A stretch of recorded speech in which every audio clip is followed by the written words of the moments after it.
Alright, so we're finished up. Now let's talk about takeaway. I probably use a total of about 3 gallons of solution down here.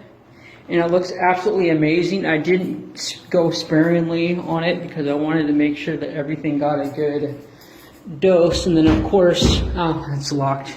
Can't get back up there, but the stairways in there look absolutely beautiful. You just have to take my word for it.